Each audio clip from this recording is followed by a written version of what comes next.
Side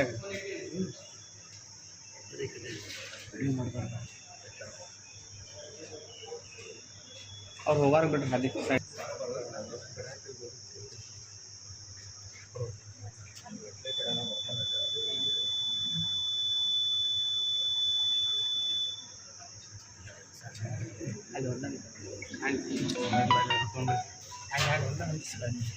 ಅಲ್ಲಿ ಹೋಗ್ತಾರ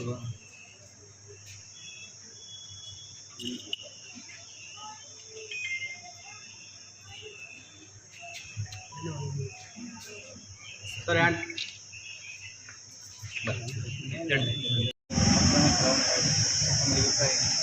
ಬಂದೇಗಂದ್ರೆ ಯುವ ರಾಜಕಾರಣಿ ಅಲ್ರಿ. ನಾವು ಯುವಕರದು ಎಲ್ಲ ಒಂದು ಬಳಗ, ನಮ್ಮೆಲ್ಲ ಸ್ನೇಹಿತರಾಗಿರ್ಬೋದು, ನಮ್ಮೆಲ್ಲ ಸಹೋದರ ಬಂಧುಗಳಾಗಿರ್ಬೋದು, ಎಲ್ಲ ನಮ್ಮ ಕಾರ್ಯಕರ್ತರ ಜೊತೆಗೆ ಈಗಾಗಲೇ ಸಾಕಷ್ಟು ಹೋರಾಟ ಮಾಡ್ತಾಯಿದ್ವಿ.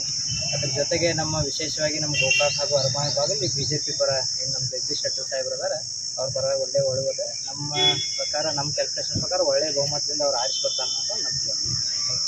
ಈಗ ಎಲ್ಲ ತಾವು ಗೋಕಾಕ್ ಮತ್ತು ಅರವಾಲಿ BJP ಅವರು ಜಾಸ್ತಿ ಈಗಾಗಲೇ ಅವೇರ್ನೆಸ್ ಕೂಡ ಮಾಡಿದ್ರೆ ಈ ಮತದಾನ ಅವ್ರಿಗೆ ಎಷ್ಟು ಮಟ್ಟಿಗೆ ಮಾಡ್ತಾರೆ?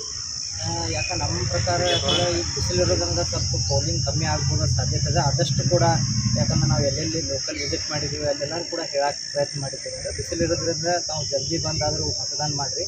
ಯಾಕೆ ಮತದಾನ ಅನ್ನೋದು ನಮಗೊಂದು ಭಾಳ ಅಮೂಲ್ಯವಾದಂಥ ಒಂದು ಹಕ್ಕು. ಅದನ್ನು ಚಲಾವಣೆ ಮಾಡಬೇಕು. ವಿಶೇಷವಾಗಿ ಏನಂತಂದರೆ ನಮ್ಮ ದೇಶದ ಇವತ್ತಿನ ಸ್ಥಿತಿ ತಮಗೆಲ್ಲರಿಗೂ ಗೊತ್ತಿದೆ. ಯಾಕಂದರೆ ನಮ್ಮ ದೇಶ ಒಂದು ಆರ್ಥಿಕ ಪ್ರಗತಿ ಹಾಗೂ ವಿಶ್ವಗುರು ಆಗುವಂಥ ಒಂದು ಸ್ಟೇಜ್ನಲ್ಲಿದೆ. ಅದಕ್ಕೆ ಹೆಚ್ಚಿನ ಒಂದು ಸಂಖ್ಯೆಯಲ್ಲಿ ನಾವು ಭಾರತೀಯ ಜನತಾ ಪಾರ್ಟಿಗೆ ಒಂದು ಬೆಂಬಲ ನೀಡಿ ನಮ್ಮ ದೇಶದ ಹೆಮ್ಮೆಯ ಪ್ರಧಾನಮಂತ್ರಿಗಳಾದಂತಹ ನರೇಂದ್ರ ಮೋದಿ ಅವರಿಗೆ ಬೆಂಬಲ ನೀಡಬೇಕಂತೇಳಿ. ಯಾಕೆ ಈಗಾಗಲೇ ಯುವಕರಂತೂ ಬರೀ ಹಾದಿ ಕಾಯ್ತಾ ಇದೆ, ಚುನಾವಣೆ ಯಾವಾಗ ಬರ್ತೈತಿ, ನಾವು ಮೋದಿಯವ್ರ ಪರ ಯಾವ ಮತದಾನ ಮಾಡ್ಕೊಂತ. ಅದಕ್ಕಿಂತ ಒಳ್ಳೆ ರೆಸ್ಪಾನ್ಸ್ ಇದೆ. ನೋಡೋಣ ಇನ್ನೂ ಒಂದು ಒಳ್ಳೆಯ ಮತದಾನ ಆಗುವಂಥ ಸಾಧ್ಯತೆ.